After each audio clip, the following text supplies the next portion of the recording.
జరుగుతున్న అక్రమ మైనింగ్ ఇసుక త్రవ్వకాలపై జిల్లా కలెక్టర్ను కలిసి ఫిర్యాదు చేసిన వెంకటగిరి సమన్వయకర్త నేదురుమల్లి రామ్కుమార్ రెడ్డి, ఎమ్మెల్సీలు పర్వతరెడ్డి చంద్రశేఖర్ రెడ్డి, మేరిగ మురళీధర్, నెల్లూరు జిల్లా కలెక్టరేట్ వైఎస్ఆర్ కాంగ్రెస్ పార్టీ నాయకులతో కలిసి వెంకటగిరి సమన్వయకర్త నేదురుమల్లి రామ్కుమార్ రెడ్డి, ఎమ్మెల్సీలు పర్వతరెడ్డి చంద్రశేఖర్ రెడ్డి, మేరిగ మురళీధర్, కలెక్టర్ ఆనంద్ని కలిసి జిల్లాలో జరుగుతున్న అక్రమ మైనింగ్ ఇసుక త్రవ్వకాలపై చర్యలు తీసుకోవాలని కోరుతూ మెమరాండం అందజేశారు.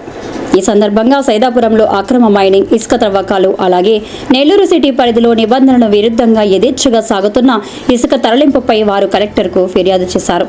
నిబంధనలకు విరుద్ధంగా వ్యవహరించిన వారిపై చట్టపరంగా చర్యలు తీసుకుంటామని కలెక్టర్ హామీ ఇచ్చారు. ఈ కార్యక్రమంలో వైఎస్ఆర్ కాంగ్రెస్ పార్టీ నాయకులు, కార్యకర్తలు పెద్ద సంఖ్యలో పాల్గొన్నారు.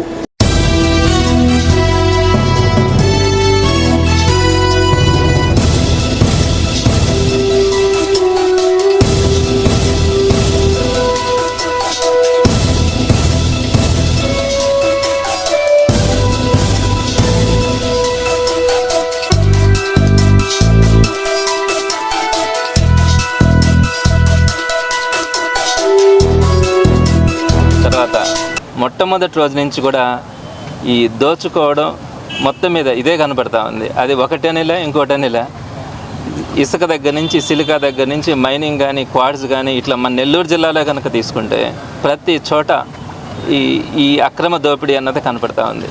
దీనికి సంబంధించి వెంకటగిరి కాన్స్టిట్యున్సీలో మొదటి నుంచి కూడా రామ్కుమార్ అన్న దీని గురించి ఫైట్ చేయడం, ఈరోజు అందులో భాగంగా కలెక్టర్ గారికి కూడా మేము రిప్రజెంటేషన్ కూడా ఇవ్వడం జరిగింది.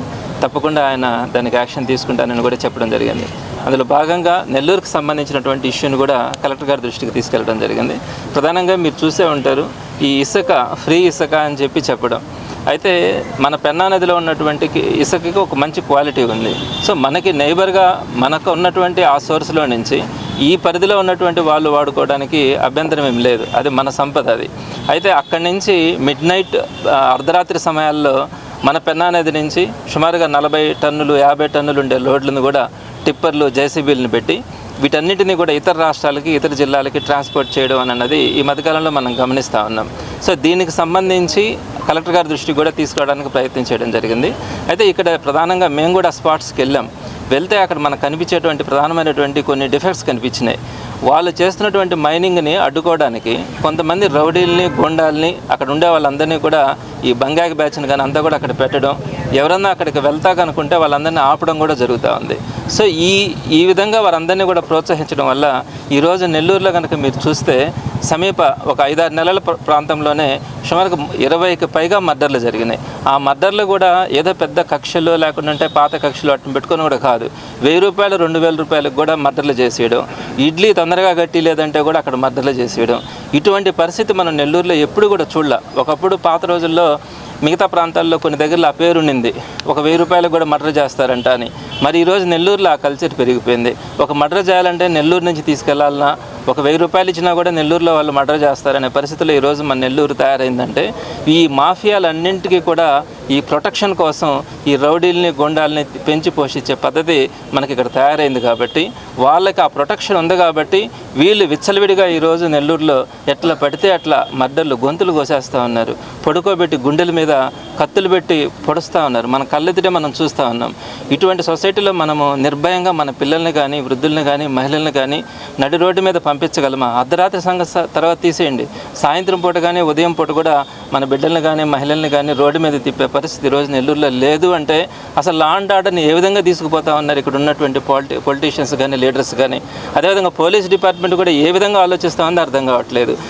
ఈ మధ్యకాలంలో చూసాం, మా వాళ్ళకి సంబంధించినటువంటి ఒక ఇల్లుని ధ్వంసం చేసినారు. ఆ ఇల్లుని క్లియర్ చేయడానికి జేసీబీని పెడితే ఒక చిన్నది, ఒక 10 అంకణాల్లో ఉన్నటువంటి ఇల్లుని, దాన్ని కక్షలతో ఆ ఇల్లుని పగలగొట్టిన ఇల్లుని క్లియర్ చేయడానికి 4 జేసీబీలని 10 ట్రాక్టర్లను పెట్టి ఒక యుద్ధం చేసినట్టుగా ఒక 5 గంటల్లో అక్కడ ఉన్నటువంటి వాళ్ళే పగలగొట్టినటువంటి ఆ శిథిలాలన్నింటినీ కూడా తీసుకెళ్ళడానికి ఒక యుద్ధం చేసినట్టుగా చేసినారు. మరి అక్కడ ఉన్నటువంటి సిన్సియారిటీ, అక్రమంగా ఒక సామాన్యుడు కట్టుకున్నటువంటి ఆ ఇల్లుని కూలగొట్టడం కానీ, దాన్ని తీసుకెళ్ళడం కానీ చూపించినటువంటి శ్రద్ధ ఎక్కడైనా డెవలప్మెంట్ యాక్టివిటీస్లో కానీ ఒక శ్రద్ధ అనేది ఎక్కడా కనిపించట్లా. మీకున్నటువంటి పొలిటికల్ పవర్ని అంతా కూడా, అడ్మినిస్ట్రేటివ్ పవర్ని అంతా కూడా మీరు ఉపయోగించుకోవడం, ఈరోజు సామాన్యుడిని ఈరోజు మీరు ఇబ్బంది పెడుతున్నటువంటి తీరు కానీ, ఇక్కడ కొంతమంది ఇట్లాంటి రౌడీల్ని ఇట్లాంటి వాళ్ళందరినీ కూడా ఎంకరేజ్ చేసి ఎక్కడైతే సంఘ విద్రోహ శక్తులుగా తయారు చేస్తూ ఉన్నారో ఇది పెద్ద ప్రమాదానికి దారితీసే పరిస్థితి కూడా భవిష్యత్తులో కనపడుతూ ఉంది. ఈ రోజే కనపడుతుంది, భవిష్యత్తులో మరింత పెద్ద ప్రమాదం ఏర్పడేదని కూడా అవకాశం ఉంది. ఈ రూపంగా కలెక్టర్ గారికి ఇచ్చినటువంటి వినతి పత్రంలో క్లియర్గా కూడా మెన్షన్ చేయడం జరిగింది. అక్కడ జేసీబీలను పెట్టి పెద్ద పెద్ద గుంటలను తీయడం వల్ల ఎన్విరాన్మెంటల్ పొల్యూషన్ కానీ అదేవిధంగా వాటర్ ఫ్లో కూడా తగ్గిపోయేదానికి అవకాశం ఉంటుంది. రెండోది అక్కడ ఈ గూండాలని వీళ్ళందరినీ కూడా బంగాకి బ్యాచ్ని పెట్టడం వల్ల వాళ్ళు పగలు కూడా నెల్లూరు నగరంలో విచ్చలవిడితనాన్ని ప్రదర్శిస్తూ ఉన్నారన్నది రెండో పాయింట్గా పెట్టడం కానీ, అలానే మనకు ఉండాల్సినటువంటి సంపద ఏదైతే ఇసుక అనేది మన నెల్లూరు వాళ్ళు ఎక్కడైతే ఉపయోగించుకోవాలనో దాన్ని సుమారుగా రోజుకి ₹1,00,00,000 వరకు కూడా బయట రాష్ట్రాలకి బయట జిల్లాలకి తీసుకెళ్లే పరిస్థితి మనం అక్కడ గమనిస్తూ ఉన్నామని, ఈ విషయాలన్నింటినీ కూడా కలెక్టర్ గారి దృష్టికి తీసుకెళ్లడం ఇచ్చినటువంటి రిప్రజెంటేషన్లో కూడా పొందుపరచడం జరిగింది. తప్పకుండా ఆయన మీద ఒక నమ్మకం ఉంది, డెఫినెట్గా యాక్షన్ తీసుకుంటారని. ఈ మధ్యకాలంలో కొంచెం తగ్గింది, మరలా కూడా పెరుగుతుంది అన్న సమాచారం వచ్చిన పిమ్మట ఈరోజు కలెక్టర్ గారు కూడా చెప్పడం జరిగింది. డెఫినెట్గా వైఎస్ఆర్సీపీ వీళ్ళు ఎన్నైతే తెలుగుదేశం పార్టీ వాళ్ళు ఎన్నైతే అక్రమాలు కానీ ఎన్నైతే దోపిడీలు చేస్తూ ఉంటారో వాటన్నింటినీ కూడా ఎదుర్కోవడంలో కానీ వాళ్ళు ఎన్ని కేసులు పెట్టినా కూడా వాటన్నింటినీ కూడా ఎట్లాంటి పరిస్థితుల్లో భయపడకుండా సామాన్యుడి పక్షాన నిలబడడానికి కానీ వాళ్ళ తరపున పోరాడడానికి కానీ వైఎస్ఆర్సీపీ భవిష్యత్తులో కూడా ఇదే క్రమంలో ముందుకెళ్తుందని తెలియజేస్తాను. చట్టానికి ఎవరు అతీతులు గారు. బినామీ పేర్లు పెట్టో సహచరుల పేర్లు పెట్టో కొత్తగా ఫ్లోట్ చేసిన కంపెనీల ద్వారా ఈరోజు కాకపోతే రేపు, రేపు కాకపోతే ఎల్లుండి, ఆ పక్క రోజు గవర్నమెంట్ మారుతుంది. పేరు పెట్టిన వాళ్ళు వారి వెనక ఎవరు ఈ తతంగాన్ని నడిపించింది తప్పకుండా చెప్తారు. అది ఎంత పెద్దవాళ్ళైనా ఎలాంటి పొజిషన్లో ఉన్నా ఎమ్మెల్యే, ఎమ్మెల్సీ, ఎంపీ, మంత్రి ఎవరైనా సరే చట్టానికి అతీతులు గారు. తప్పకుండా శిక్ష పడుతుంది. కానీ ఏదైనా కూడా చట్టానికి లోబడే చేయాలి కాబట్టి విలేకరు మిత్రుల ద్వారా మీడియా ముందు ఇవన్నీ చూపించాం. ఈరోజు కలెక్టర్ గారి దగ్గరికి వచ్చి ఈ విషయాలే తెలియజేసి ఆయనకి ప్రూఫ్తో సహా చూపించాం. తప్పకుండా యాక్షన్ తీసుకుంటామన్నారు, విచారణ జరిపిస్తామన్నారు. ఇది ఇక్కడితో ఆగదు. ఎందుకంటే గవర్నమెంట్ ఆఫీషియల్స్ వచ్చినప్పుడు ఆ టైంకి బండ్లు లేకుండా చేస్తారు. బ్లాస్టింగ్ జరుగుతుంది, విలేజెస్లో కనుక్కోండి అని చెప్పాం. ఇసుక తరలింపులో బ్రిడ్జ్లే కూలిపోయినాయి. అంత కలెక్టర్ గారు కూడా చెప్పారు, క్వార్ట్స్ ఇప్పుడు మేజర్ మినరల్ అయింది అని. దానికి అనుగుణంగా ఢిల్లీకి పోయి అక్కడ మినిస్ట్రీలో కూడా ఇక్కడ జరుగుతున్న ఇల్లీగల్ మైనింగ్ ప్రూఫ్తో సహా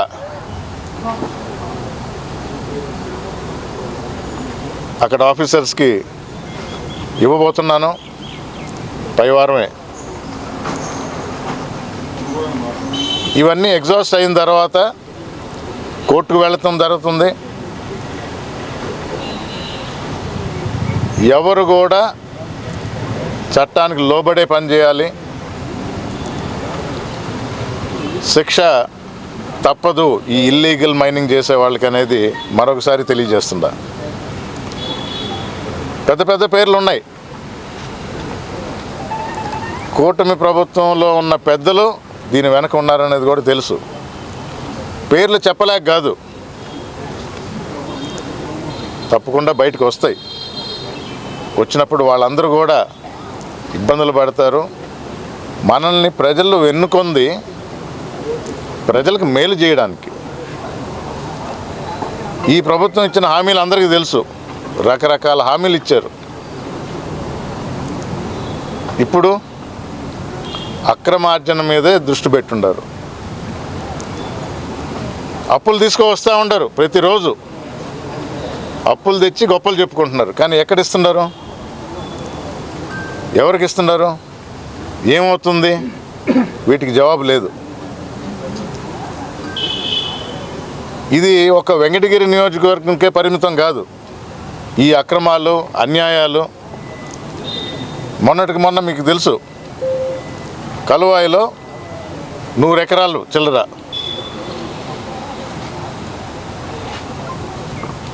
ఎవరిదయా బండి అనంటే మీరంతా వినుంటారు, ఇది ఎమ్మెల్యే గారి బండి అన్నారు.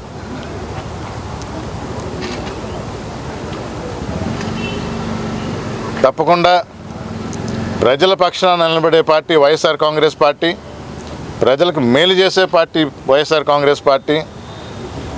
ప్రజల బాగోగులు ఆలోచించి సంక్షేమ పథకాలు ప్రవేశపెట్టి వాళ్ళని ఆదుకున్న జగన్మోహన్ రెడ్డి గారిని తిరిగి ముఖ్యమంత్రి చేస్తారు ఈ ప్రజలు. అప్పుడే ఆంధ్ర రాష్ట్రం వర్షాలు కూడా 5 సంవత్సరాలు జగన్మోహన్ రెడ్డి గారు ముఖ్యమంత్రిగా ఉన్నప్పుడు ఏ సంవత్సరం కూడా ఇబ్బంది లేకుండా దిగుబడి పెరిగింది, రేటు వచ్చింది.